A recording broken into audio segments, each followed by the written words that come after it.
पालघर पूर्वेतील हनुमान टेकडी परिसरात पर्यावरण धोक्यात. लोटस अपार्टमेंटचे सांडपाणी नैसर्गिक नाल्यात सोडल्याचा स्थानिकांचा आरोप आहे. पालघर पूर्व येथील मौजे वेऊर हनुमान टेकडी परिसरात लोटस अपार्टमेंट या निवासी इमारतीचे सांडपाणी थेट नैसर्गिक नाल्यामध्ये सोडले जात असल्याचा आरोप स्थानिक नागरिकांकडून करण्यात येत आहे. या प्रकारामुळे परिसरातील पर्यावरण, सार्वजनिक आरोग्य आणि नैसर्गिक जलस्रोत धोक्यात येण्याची शक्यता व्यक्त केली जात आहे. स्थानिकांच्या म्हणण्यानुसार इमारतीमधून निर्माण होणारे सांडपाणी कोणतीही योग्य प्रक्रिया न करता थेट नैसर्गिक नाल्यात सोडले जात आहे.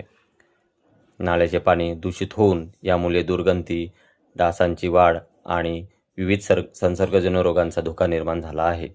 पर्यावरण तज्ज्ञांच्या मते कोणत्याही निवासी किंवा व्यावसायिक प्रकल्पाचे सांडपाणी योग्य सांडपाणी प्रक्रिया यंत्रणेद्वारे STP प्रक्रिया करूनच बाहेर सोडणे आवश्यक असते, अन्यथा जल प्रदूषण होऊन पर्यावरणीय संतुलन बिघडू शकते.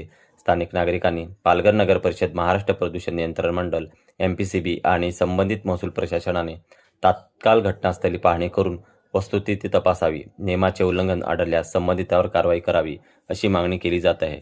दरम्यान या प्रकरणात संबंधित इमारत व्यवस्थापनाची अधिकृत भूमिका अद्याप समोर आलेली नाही.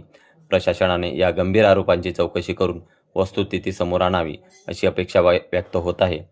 पालघर क्रांती न्यूजची मागणी: घटनास्थळी तात्काळ पंचनामा करावा, सांडपाण्याचे नमुने तपासणीसाठी प्रयोगशाळेत पाठवावेत, STP ड्रेनेज व्यवस्थेची तपासणी करावी, पर्यावरणीय नियमाचे उल्लंघन झाल्यास दंडात्मक कारवाई करावी. धन्यवाद.